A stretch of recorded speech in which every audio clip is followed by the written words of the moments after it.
โรงเรียนหมอต้นนาไซเมืองสารวันได้รับการยกระดับประกาศเป็นโรงเรียนมัธยมสมบูรณ์นาไซพิธีประกาศโรงเรียนมัธยมตอนต้นนาไซเป็นโรงเรียนมัธยมสมบูรณ์หรือมส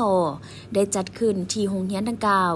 โดยมีแขนงการที่เกี่ยวข้องขันแขวงขันเมืองและอำนาจการปกครองบ้านนาไซน้อยบ้านอ้อมคางและหัวหน้าหมวดโรงเรียนอ้อมคางตลอดฮอดผู้ประกอบการครูอาจารย์และนักเรียนเข้าร่วมในพิธีท่านหนูไซวงคำผู้อำนวยการโรงเรียนมัธยมสมบูรณ์นาไซได้รายงานสภาพรวมของโรงเรียนและการจัดการเรียนการสอนให้ฮู้ว่าโรงเรียนมัธยมตอนต้นนาไซเมืองสารวันได้สร้างตั้งในวันที่3 ตุลา 2006ได้เริ่มเปิดการเรียนการสอนสั้นม.1 มีนักเรียนทั้งหมด45คนครูอาจารย์3คนหญิง1คนและสืบต่อขยายสั้นเรียนม.2 จนฮอดม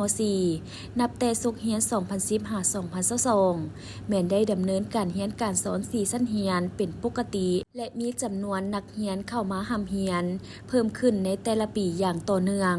ในระยะศุกร์เรียน 2022-2023 ห้องการศึกษาธิการและกีฬาเมือง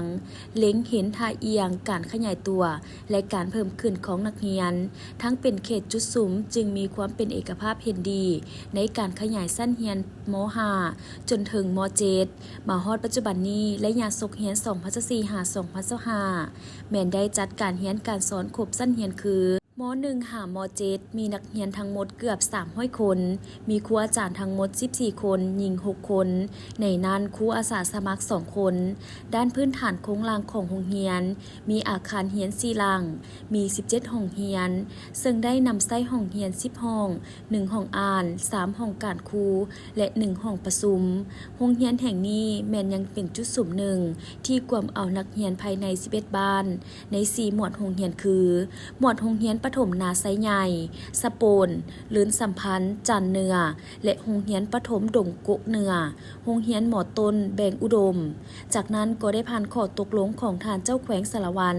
ว่าด้วยการอนุมัติสั่งตั้งโรงเรียนมัธยมสมบูรณ์นาไซซึ่งให้เกียรติมอบโดยท่านสมใจอุ่นจิตของเจ้าแขวงสารวัน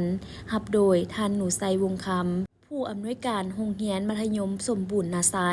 และได้เปิดแผ่นป้ายพร้อมทั้งหลั่นข้อง9 บาทเพื่อเป็นการประกาศอย่างเป็นทางการและเพื่อความเป็นสิริมงคลในโอกาสดังกล่าวท่านรองเจ้าแขวงสารวัน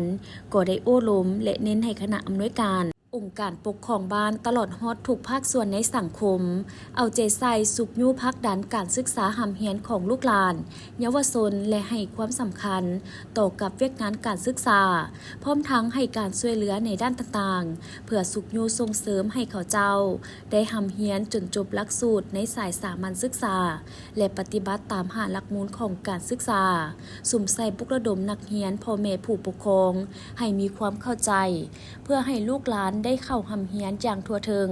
หรือลดอัตราการปราการเรียนของนักเรียนให้ลดน้อยถอยลงเทอละก้าวพร้อมทั้งสุ่มใส่สร้างโรงเรียนแห่งดังกล่าวให้กลายเป็นตัวแบบในด้านต่างๆเป็นต้นโรงเรียนตัวแบบด้านสิ่งแวดล้อมพร้อมเดียวกันนั้นท่านรองเจ้าแขวงสารวันก็ได้มอบคอมพิวเตอร์ตั้งโต๊ะ1สูตรให้กับคณะอำนวยการโรงเรียนตื่มอีกเพื่อหมุนไส้เข้าในการจัดตั้งปฏิบัติเวียกงานภายในโรงเรียน